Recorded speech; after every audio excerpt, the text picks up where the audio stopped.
Kent Wakeford, welcome to Life Science Success Podcast. It's great to have you here. Thank you for having me. Thanks I a lot. appreciate I it. appreciate it. So could you just take a moment and tell listeners a little bit about yourself? Sure. So my name is Kent. I'm the co-founder and co-CEO of Form Bio.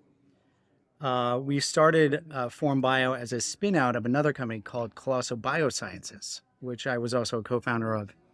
Colossal was a partnership with George Church at Harvard University and applying multiplex editing to solve some of the issues that we're seeing around the world with loss of biodiversity, species extinction, and species restoration. And when we first, tried to work on the problem, and what it's most well known for is bringing back the woolly mammoth. So you can imagine the sequencing we had to do. Right. And so we built a platform to help accelerate that sequencing. And we quickly found that the applications for what we were building were much broader than, just species preservation, that it could have a direct and profound effect on human healthcare. And so we spun out the company just about a year ago, Okay. July 5th last year. We now have 50 employees. We just announced our partnership with Google. It's part of the Google multi-omic suite of products, and really focused on providing computational life sciences and AI solutions to biotech and biopharma companies. So that sounds like a lot of growth in a very short period of time as well. Yes. Well, we were incubating the company for about 2 years prior in Colossal, and so we've had a kind of a lot of a lead up time Sure. to kind of bring our product to market. But I have to say, the speed of advancement is happening at such a fast rate right now in AI. Yeah. It is just taking off, and it's really exciting.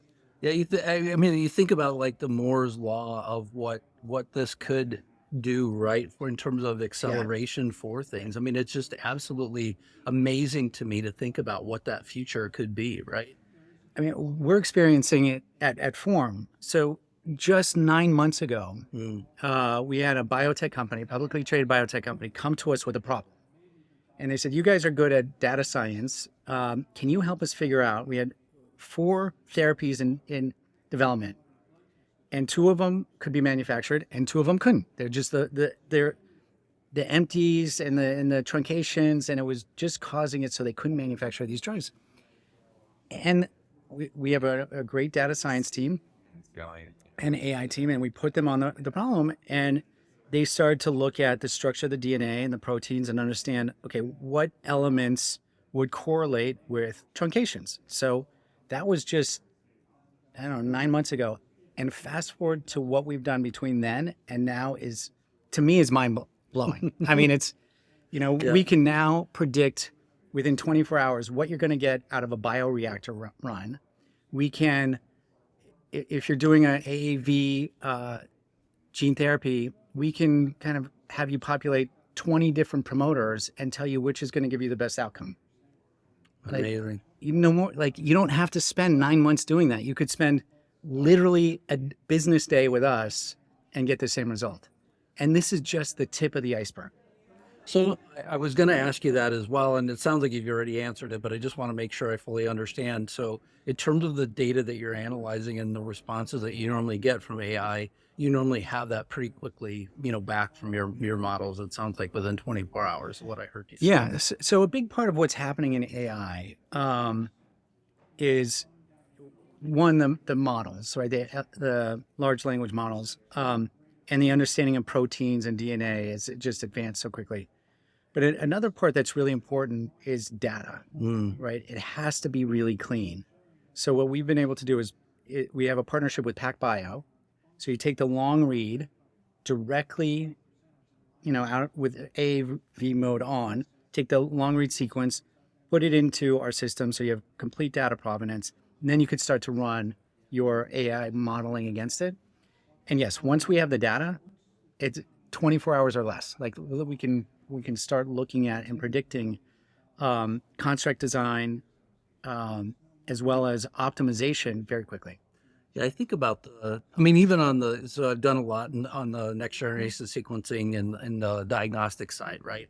And even in terms of a lot of the answers that we were oftentimes looking for, we would you really try and apply enough compute so that you could get that answer Yeah. back, right? And it's just a matter of like, do you have a large enough, sort of brain on the computer side to sort of churn through these things that quickly? Yeah. That's exactly right. And so we've been collecting data from all the open available sources. We have partnerships with UT Southwestern, with UMass, with Duke, and others. And then our partners, we have their construct design. So we're constantly iterating and optimizing.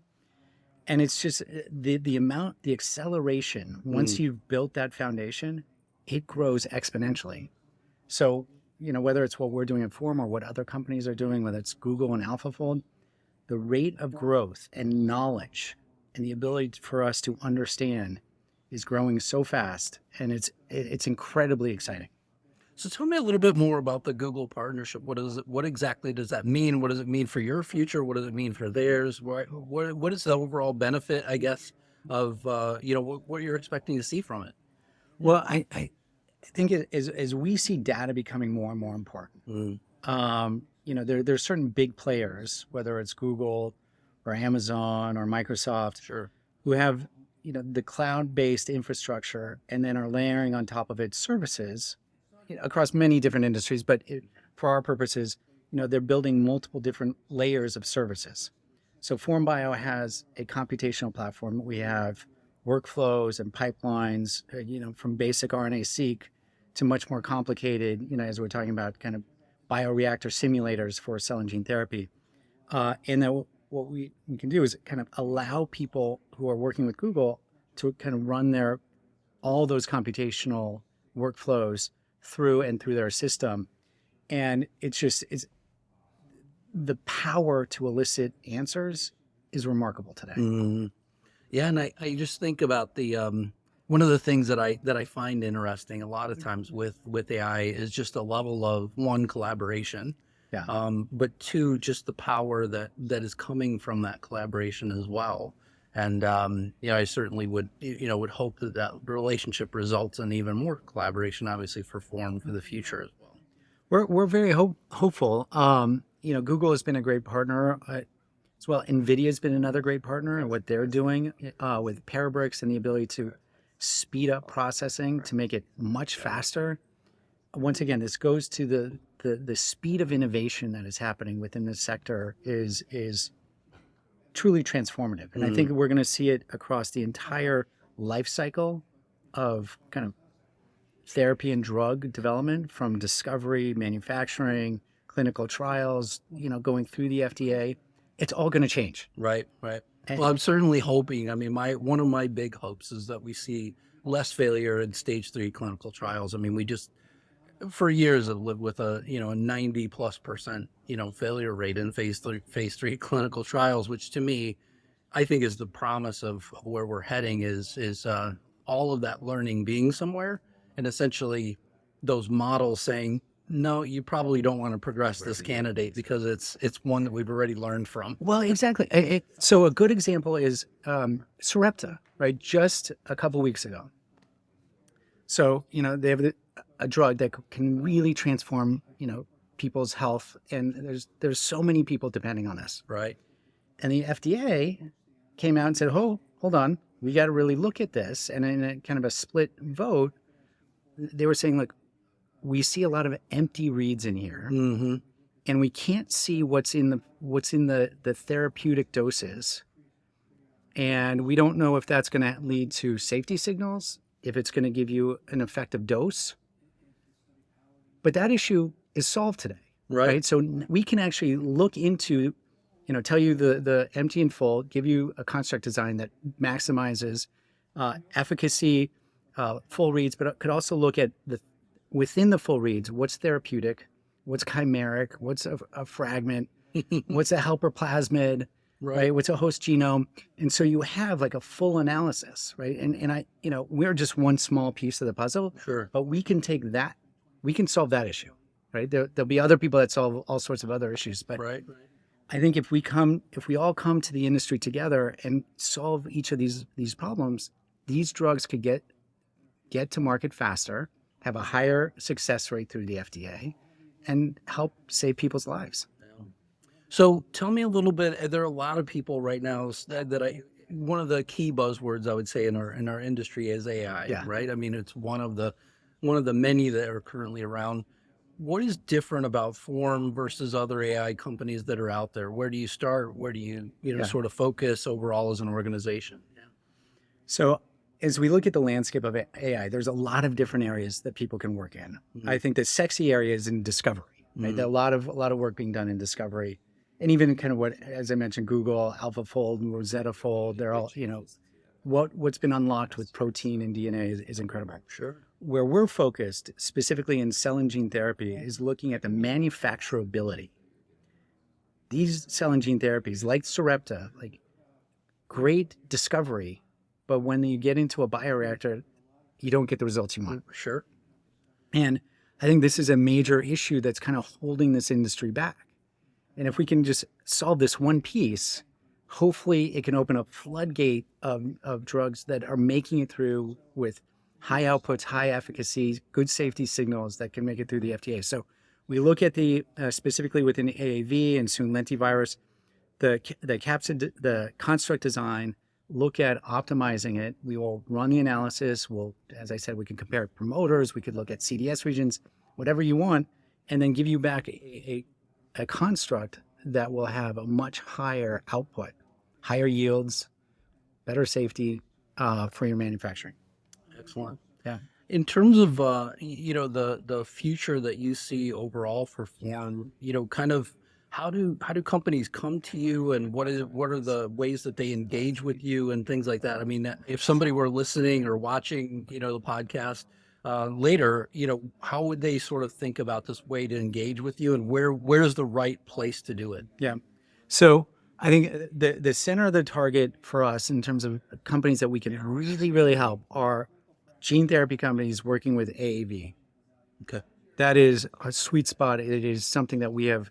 It's a unique solution that we have, and we've tested it. We've done wet lab validation, and we think that we can really add value. So that if there's companies listening in that area, give us a call, email us, to track me down.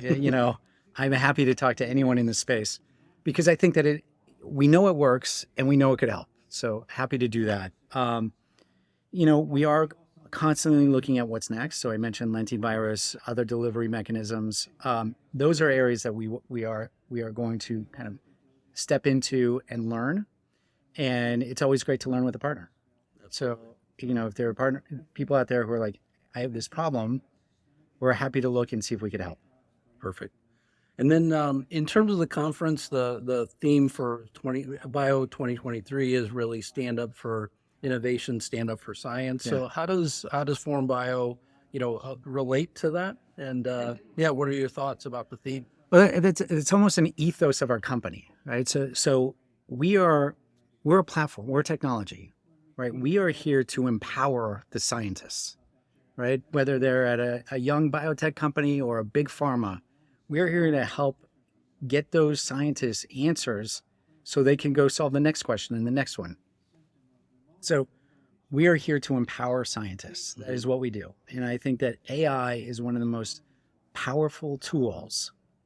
Granted, it's relatively young, but it is one of the most powerful tools that is going to change our industry. Yeah, absolutely. I mean, I just look at, the things that I can see from AI, on the outside. Obviously, I haven't seen a lot of these models working and things like that. It'd be really cool to spend time doing that. But at the same time, I just think about, the level of speed that we can get from where humans are inefficient. Yes. I could definitely benefit a lot of those things as well. Well, it was mentioning the promoters, which is something that a lot of companies have asked us to do, is can you just, we have 9 or 10 promoters we want to test. Imagine if it's infinite. Right. You have a million. Great. We can run that analysis for you. And it's not just us. It's anyone in this space can start to work with those types of numbers. Sure. And so discovery, it opens up a new world of discovery. Absolutely. Yeah. So I have 3 questions that I like to ask every guest. Yes. What inspires you? Well, there's lots of things that inspire me. What inspired me to really focus, I think that like many people, I've had people close to me touched by genetic diseases. Sure. And someone who's very, very close has a very rare genetic disease. And I see the pain, Yeah. but it is solvable. Right. But there's so many impediments to like getting the focus on it. Sure. But it shouldn't happen now because, the idea of personalized medicine, the idea of like big data, like we can do it today. We could save these people's lives today. Yeah. Right. So we're just on that cutting edge. So what inspires me is like this hope and this potential that we can all come together as an industry going to Absolutely. support science Great promise. and actually, make a difference. Yeah. And so that is what inspires me. And I see it. Like we're right there. We are there. Absolutely. What concerns you? So I view this as a concern and an opportunity. I look at the way things have been done historically that take long amounts of time. And you see at the FDA and you see at other areas, like leaning into a little bit of what's happening, right? Right. A little bit of, more cell and gene therapies coming to market. FDA just put out guidelines for AI. But it's how do you change this entire infrastructure to make things smarter and more efficient? So from point A to getting something to market to a patient can be compressed. And I think that there's,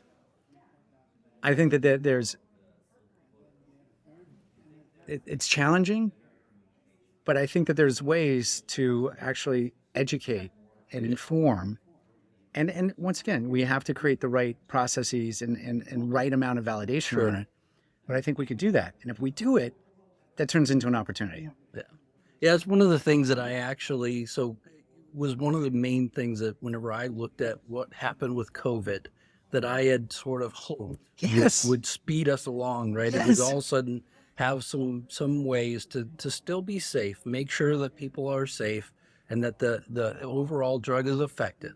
However, just speed the process more. What I've seen though on the back end is, and this is an outsider's view. I'm not somebody who frequently spends time with the FDA or any of the approval processes, and I certainly haven't lived it. So I mean, there's a part of this is a bit of me pontificating about what exactly I see from the outside. But this is your podcast. You can pontificate all you want. So the one thing that I really would have loved is that we moved through the drug approval process faster because of something that happened in COVID, and the approvers are trying to do their best. However, I feel like we used the emergency use authorization and then said, oh, here's the drug. That's not a really good sustainable way to have a shorter lived drug cycle, right? So instead we could have done something overall to the process to say, these are ways that we are going to shortcut this in the future and not relive this long.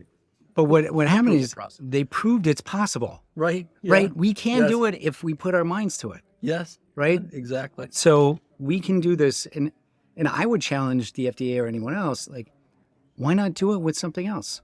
Right.